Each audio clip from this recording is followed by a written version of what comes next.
Martin Popoff, more like popping off these kick-ass books. Hey, what's going on, my fellow monks? And welcome back to another video with the Monkey Sensing Sensei. And today have I got a special episode for you. This will not be an album review. This will not be a band review. But instead, this will be a book review. No, it is not an illusion. No, your eyes do not deceive you, fellow monks. Because I will indeed be talking about the legendary author, Martin Popoff, and his excellent book, one of many great Rush books, album by album.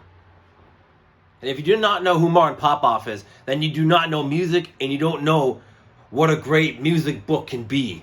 Because this guy is legendary in the heavy metal and hard rock literary circles. But you know what isn't a mouthful? These books.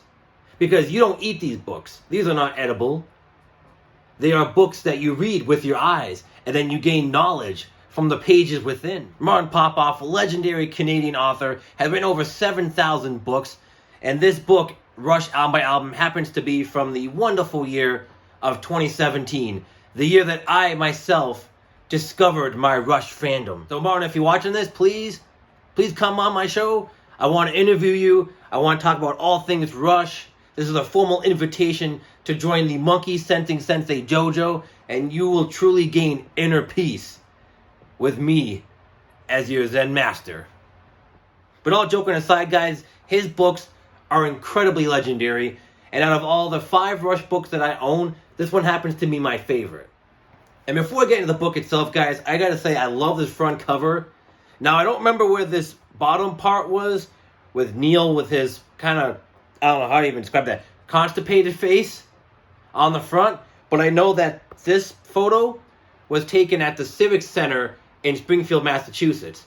And as someone who is a Massachusetts native, I'm in fact a masshole. I can greatly appreciate that. And I don't even think the Civic Center is around anymore, and if it is, it got renamed. But this book is an excellent synopsis of Rush's career from the first album all the way up until Clockwork Angels, and it delves a little bit into live career as well. And you got interviews from Mike Portnoy, you got Ralph Chapman, Paul Gilbert, Sean Kelly, you got Kirk Hammett from Metallica, Chris Nelson, just A-list talent here. And as you can see, it has the content, so it has all the chapters. Every chapter is an album, essentially. And every chapter, Martin will go through, and he'll give his little synopsis on each of the albums. So first, here's the introduction. You have excellent photos here. This is what I mean by the photos. I mean, look at these photos. High quality as it gets. So let's turn around. We have the first Rush album. Typically, Martin will have this little paragraph or so just describing the kind of aura, what was going on at the time, and just the overall feeling of the album when it came out. When it comes to people in this industry, people in just the music business, Donna Halper ranks up there as one of my personal favorites. She has so much class. She has so much tact. She's just an overall great person. And if any of you know who Rush fans are, they are not an organization, but like a group on Instagram, Facebook, Twitter. They're all over social media. They are dedicated to Rush. And every week or so, they have an episode, they have a series called Rush Roundtable. Now, Donna Halper, she's a busy woman. She's a she's a history teacher. She used to be a DJ. She's so knowledgeable. She does so much stuff in her day-to-day life that she doesn't have much time to go on videos with them. But every time they have a deep dive where they'll go into a certain album and talk about deep tracks that weren't particular hits on the record, but still great tracks nonetheless, she is always a guest on those shows. And she is a treat to listen to. Because due to her being an older woman who has aged gracefully, I might add, she has so much knowledge and so many great stories to tell other guys, and she has been there since 1974. She has been there since the beginning, going all the way up their 40-year career. And then usually after the little paragraph that Martin will write, they'll have photos, and then he'll start interviewing people from the music industry who are huge fans of Rush like himself, and just talk about the album, the perception, what they thought of the album, certain tracks from the record. It's really interesting hearing what other people think. So it's not just from Martin's perspective, it's from an outside perspective as well. And then one thing they throw in every once in a while is that Martin will put in these photos of certain albums that were influential to Rush at the time. So, of course, you have King's Crimson and the Court of the Crimson King, the Yes album from Yes, classic, and then Genesis, Nursery Crimes. I couldn't read that for a second. Nursery Crimes, another great album. 3 great classic prog albums. God, I cannot speak today. 2112, their 4th album. This album was make or break for the guys. They were broke. The tours kept getting smaller and smaller. They couldn't get shows. And they were able to convince Mercury Records to let them release one more record. And they kind of bit their cheeks a little bit and said they would do a more commercial record. But at the last minute, they decided to say, hey, we're going to make an album that we want to make. We're going to be convicted. And we're going to make the album that Rush wants to make. And so they came out with 2112. Side 1 being this long, epic piece about this universe where music is banned, and this guy lives in this world, and he finds a guitar in a cave. He learns to play it. Again, I'm trying to give in like the Cliff Notes version because it's a 20-minute long song. If you want to know the full story, look it up on YouTube or listen to the song. Hell, buy the record on vinyl if you're interested in vinyl, or CD. Stream it. I don't care. 2112 is a classic and it's a must listen. But I digress.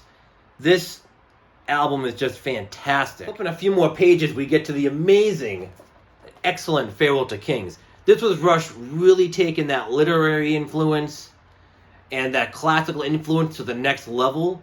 And boy, is it an epic, epic album. And one thing that Martin Popoff notes in this book, in particular, that he was kind of upset, and a lot of the metalhead fans were kind of disappointed when this album would come out, because 2112 beforehand was this heavy, almost progressive metal album. It's very heavy in spots, specifically on the title track and Twilight Zone and Something for Nothing. What a burner of a closer that track is.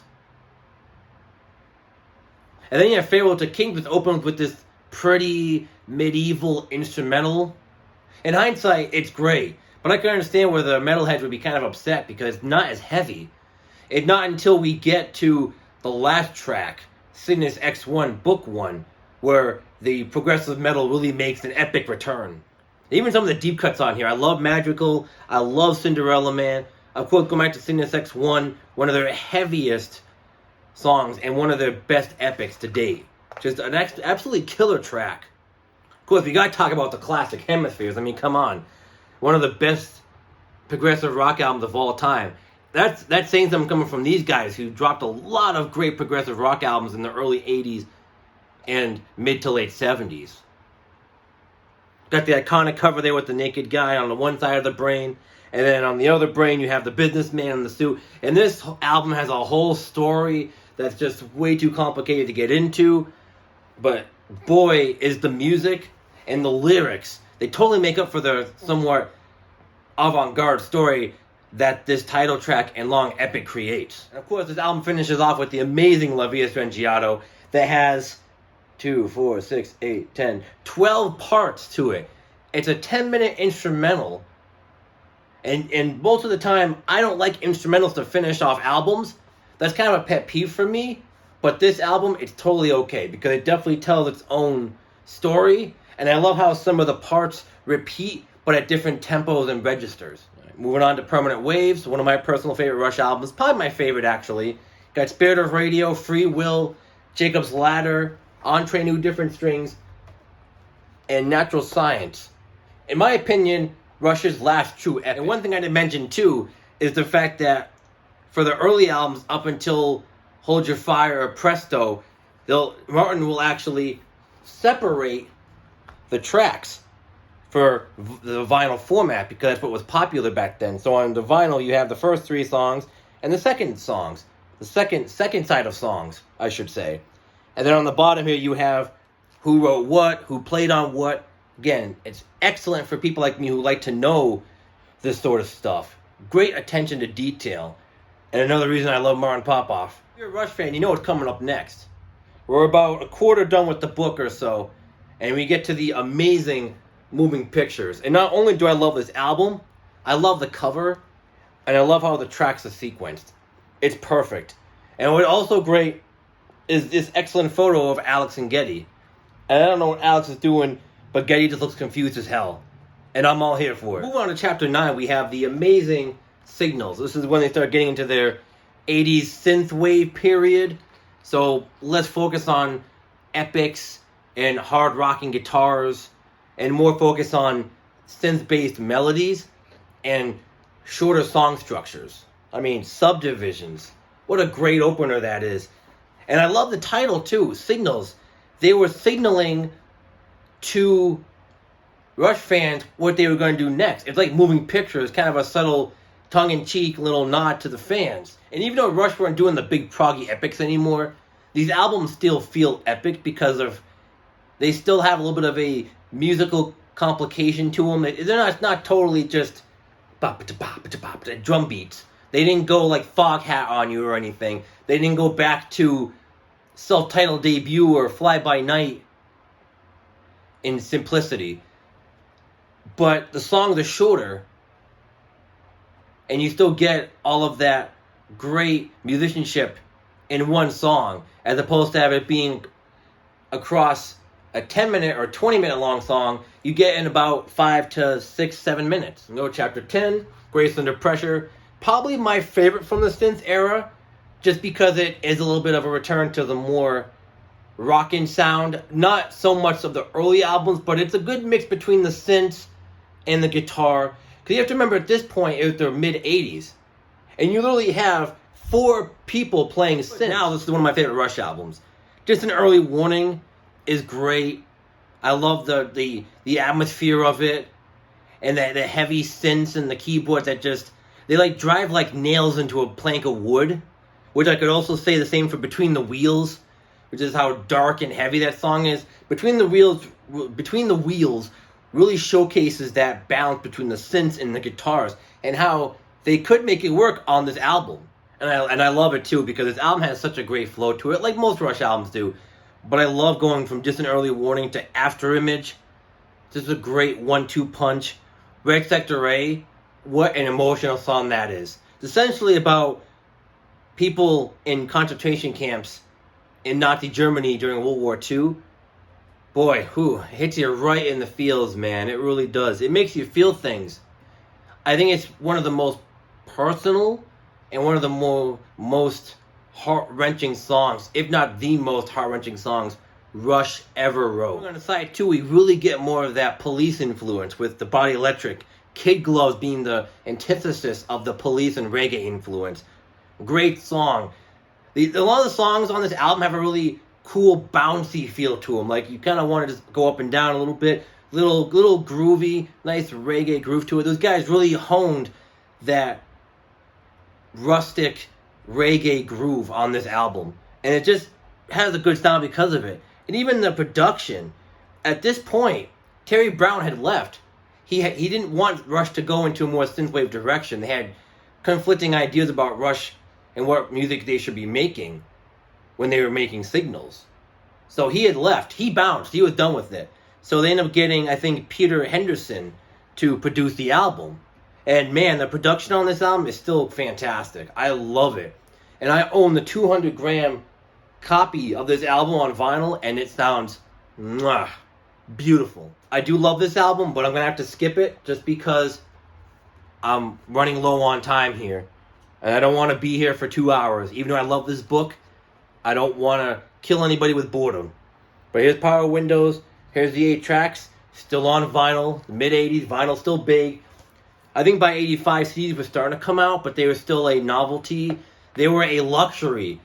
I've seen 80s ads for like Kmart and Sears, and CD players were like $1,000 back then. I'm like, Jesus Christ, man. Like $1,000 for a CD player?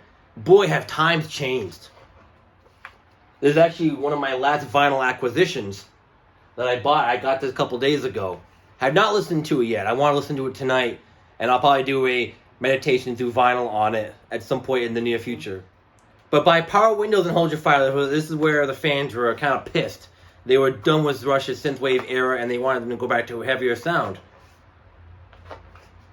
which they would sort of do on Presto, 1989. And I love this cover with the bunny rabbits coming out of the hat. Very much a magical theme, a little bit different for a Rush album, but I can dig it. And now, while Presto is a little bit of a, I guess you could say, a heavier album for Rush, going back to their Rush roots, sort of, it's not my favorite. It's probably my least favorite Rush album, honestly. I love songs like The Pass and Chain Lightning. I mean, Available Light is great, too. And I love Show Don't Tell. Like, I'd say half the album or so is great, and the other half is just sort of mid. Roll the Bones, 1991. Yep, so now they start using the CD format for it officially. And I love his album cover, too. Now, this album is also a contentious pick with fans, specifically the title track, because there is a rapping skeleton on the song. But I've gotten used to it. It's a funny little rap. I don't mind it. And now, to me, this album is what Presto should have been. Now we're talking. Counterparts. Chapter 15. Now this album is back to basics, classic, heavy, hard rock. And songs like Animate, one of Rush's best songs, a top 10 Rush song for me. Stick It Out, Cut to the Chase. Nobody's Hero, a great song. I love the words to this. I love the real life factual events that happened. Neil had a friend who was actually gay, and unfortunately he died of AIDS, because that was a huge thing in the late 80s, early 90s. It was the AIDS epidemic. Of course, Freddie Mercury sadly passed away from it in 1991. And then the second part of the song was about a girl who actually died in a murder. And one thing I love is that Neil, again, so progressive for the time. You didn't have too many other rock bands writing about homosexuality and not feeling like you were emasculated because you were around people that were in the LGBTQ community, even though that really wasn't a thing yet. But the thing about Neil is like that's another bullet point to why Neil was so great, and he'll always be a legend. All right, now we move on to Rush's last album of the 90s, Test for Echo. Not one of my favorites, but I think it's still a great album. I like it more than Presto for sure. Again, going with that CD format. Love that photo of Geddy with his bass, his mouth open like, what's going on here? I love the songs Test for Echo, Half the World. Driven is one of their best songs ever. I love Resist, even though they would do a better version of it acoustic on the R30 tour. Still a great song. I love Carve Away the Stone. Limbo's a great instrumental. There'd be a 5-year gap between Rush albums. 5 or 6 year gap. Because unfortunately, Neil's wife would pass away from cancer.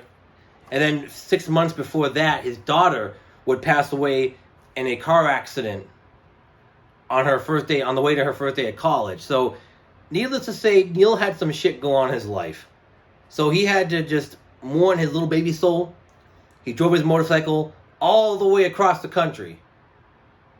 And it took him 5 years, but he was finally able to say, I can join Rush again. And in 2001, they recorded what could possibly be their best album of the 2000s. Spoiler alert, they only released 2 in the 2000s. But I digress. And in 2002, they released Vapor Trails.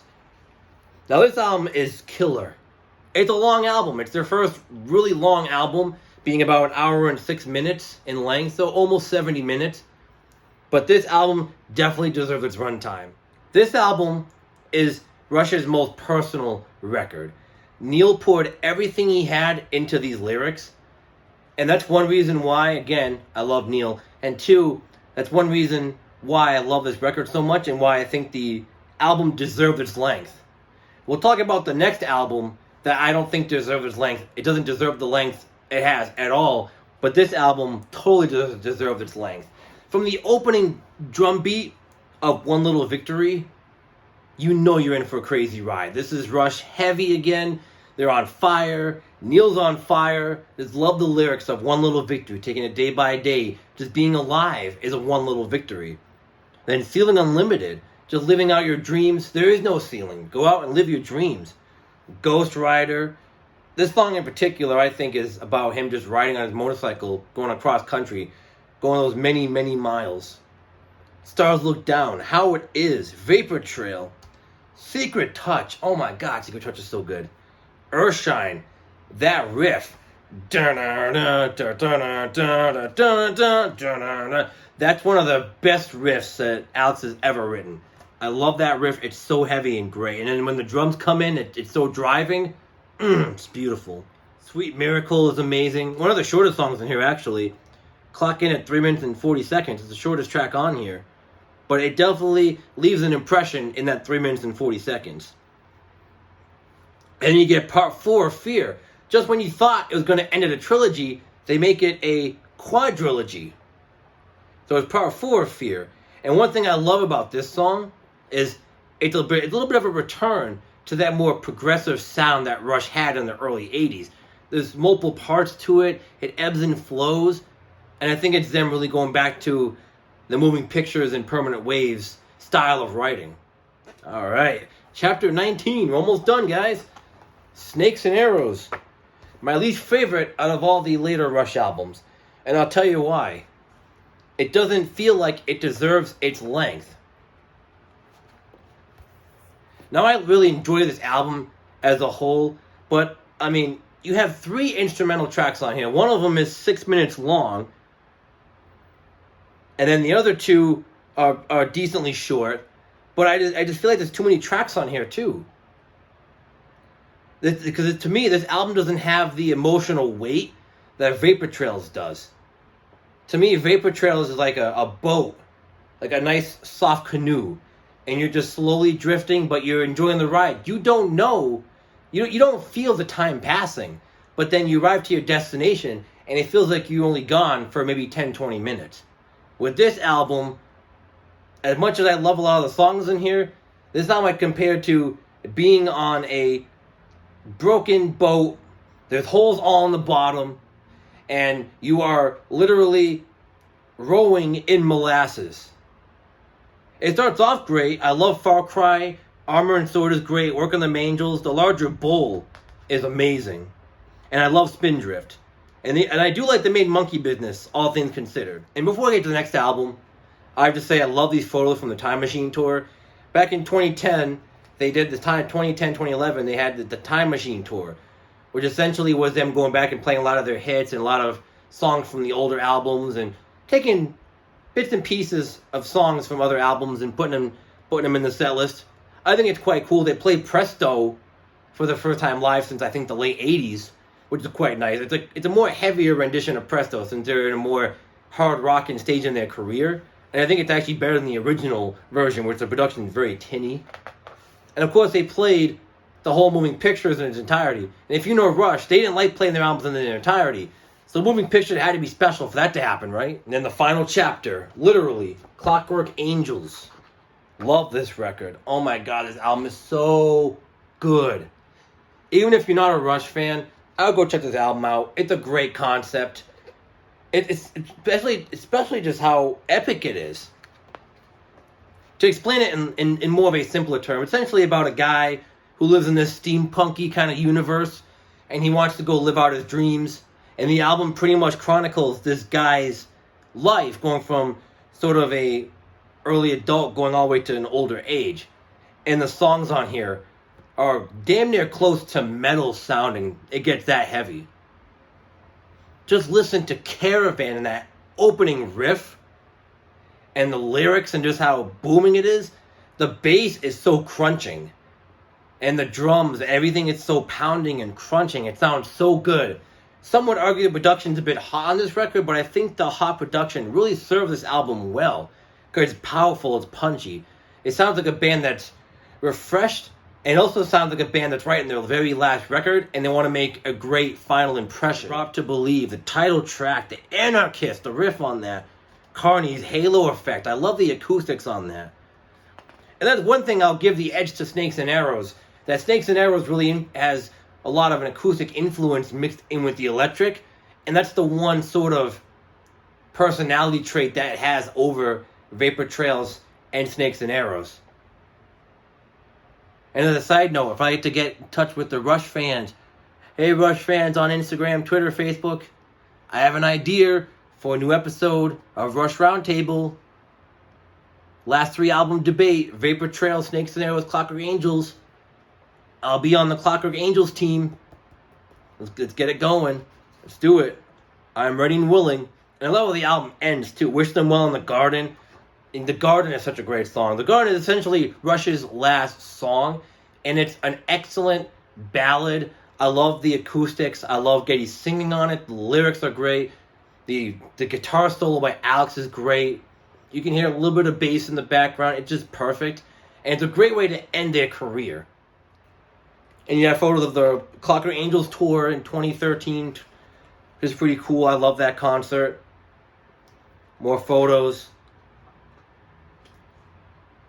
Nice photo of a bass. And I love this photo of Neil really getting into his drumming performance. Great stuff.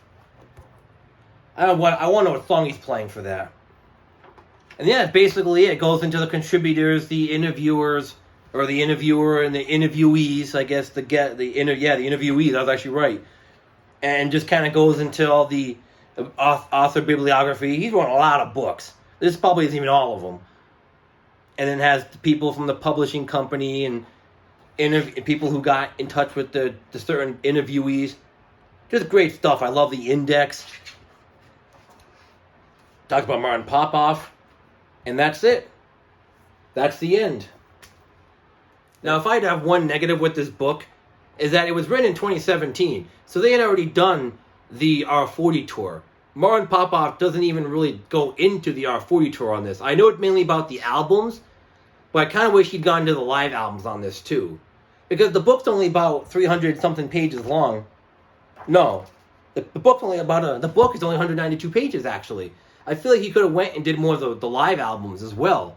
I don't know if he would just press for time, or if he wasn't able to get them in the book, or if he wanted to focus on the studio albums. But nonetheless, it's really my only critique on this book, is that I wish the live albums were featured and mentioned.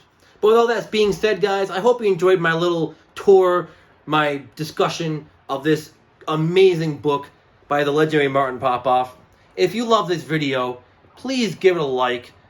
Make sure to like the video. Make sure to subscribe to my channel. Hit that bell notification to get notified when I upload more videos. Make sure to tell your friends about me too. Spread the word. I want to get up to 200 subscribers by the end of the year. That's my goal. 200 subscribers by the end of 2022. Lots of twos. Like 2112. And finally, thank you guys so much for watching. I hope everyone has a great day. And remember to keep meditating, not just through vinyl, but also through kick-ass literature by Martin Popoff.